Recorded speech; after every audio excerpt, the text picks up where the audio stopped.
This is a fan-generated show. If you would like to support us, please go to jamieglazov.com, and also don't forget to subscribe to our YouTube channel. All your support is greatly appreciated. Good evening and welcome to this special edition of the Glazov Gang, which Jamie has told me to call a Robert Spencer moment.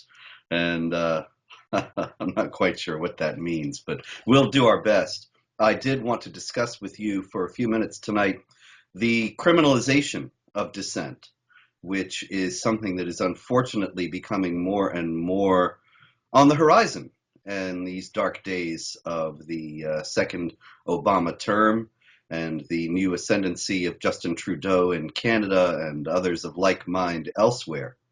The criminalization of dissent refers, of course, to the fact that it is becoming increasingly difficult to voice opposition to the establishment beliefs and policies and practices, those that are endorsed and pushed upon us by the political and media elites. And those who do voice such dissent are facing increasing harassment. We all know about, of course, Lois Lerner and the IRS and how much difficulty she gave to groups that fell outside the acceptable spectrum for Obama supporting politicians. And I wanted to tell you at Jamie's request some of the incidents that have happened to me lately that I think are on a smaller scale, but nonetheless are unwelcome and disquieting harbingers of things to come, which whatever you might think of me and my work, you ought to understand the implications that they have and the negative implications they are for freedom in the United States and the Western world in general. In recent weeks, I've been traveling a great deal, speaking all over the country as well as in Canada.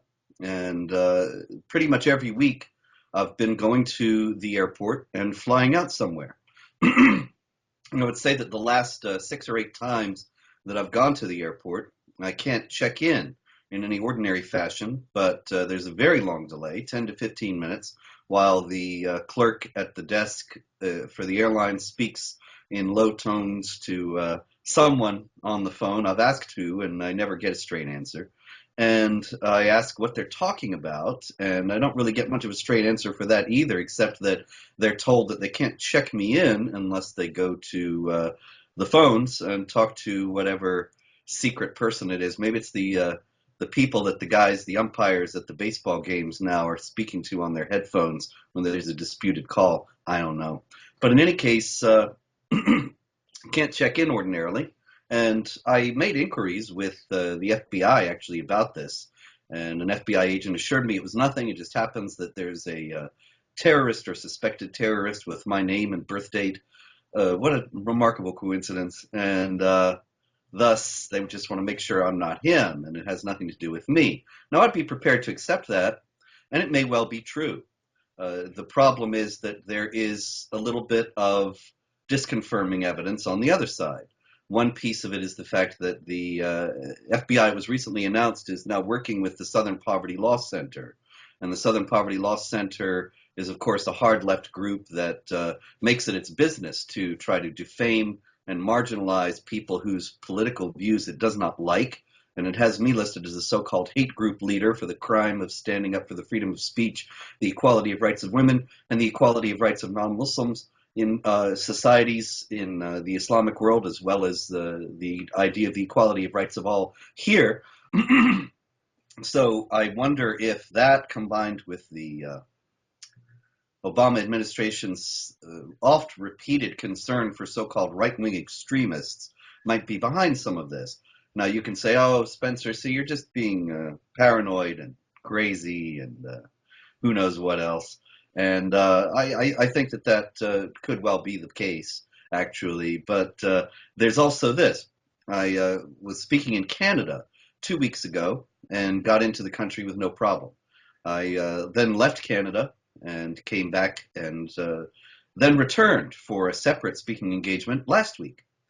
And when I was there last week, the border people kept me for 3 hours and asked me a number of questions, strange questions, really, such as, had I ever worked with Theo van Gogh, that is Theo van Gogh, the the Dutch filmmaker who was assassinated in, I believe it was 2004 or 5.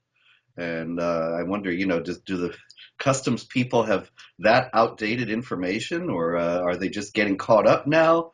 In any case, the question then was, had I ever spoken in Europe? And I began to list the countries in Europe where I had spoken, and I got to Germany, and the Canadian border guard said that he thought that was surprising. He said, because after all, Germany had very strict hate speech laws, and it was then that it was confirmed by his statement that I was being kept and questioned, and everything I had was being searched very carefully, even medical prescriptions and things being examined very closely, and the Quran I was carrying was examined very closely, notes I had in it perused, scrutinized in great detail, and I realized, well, what they were looking for was, of course, hate speech.